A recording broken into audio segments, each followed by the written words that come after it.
So let's read the question. Which of the following statements is incorrect? A pair of equal and opposite forces with different lines of action is known as couple.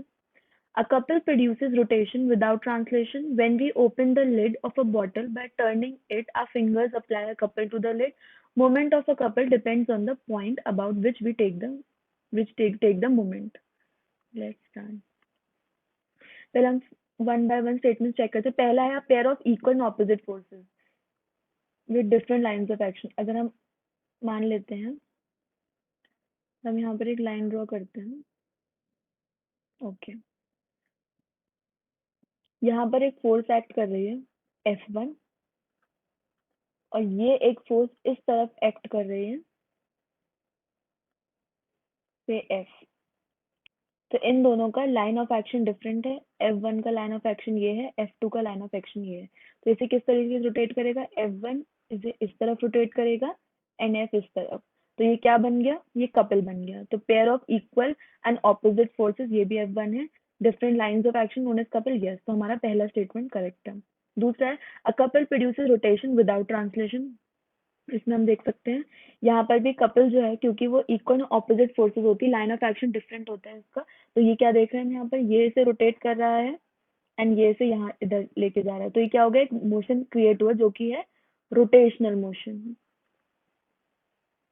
तो हमारा second point भी correct है. Third है when we open the lid of a bottle by turning it, our fingers apply a couple to the lid. हम अगर एक bottle की cap को बनाते हैं, ये इस तरीके से कुछ होता है.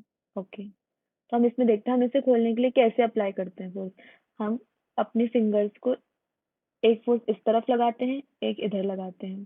तो यस, ये इक्वल एंड ऑपोजिट फोर्स होती है, लाइन ऑफ एक्शन का डिफरेंट है, तो ये भी एक कपल फॉर्म हो जाती है. ये आंसर भी ठीक है.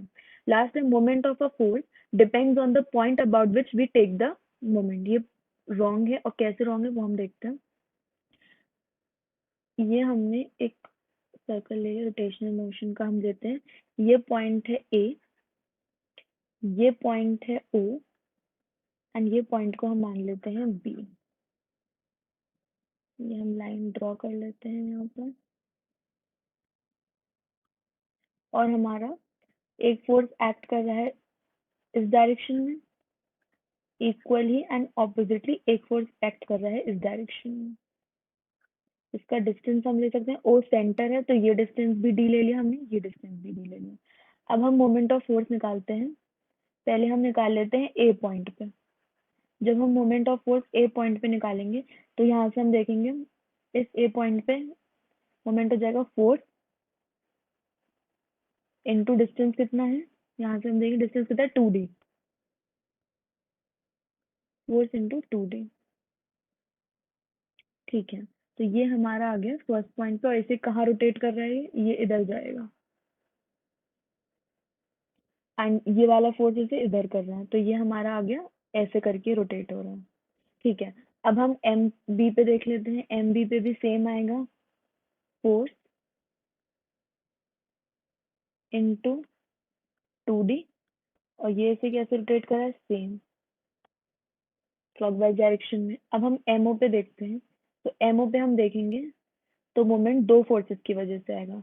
ए ए पे जो लग रही है फोर्स उसकी वजह से, और बी पे जो लग रही है. तो पहले हम ए वाले का देखते हैं, जाएगा फोर्स फोर्स इनटू डी, क्योंकि यहाँ से डी डिस्टेंस है, प्लस बी वाले की वजह से फोर्स इनटू डी.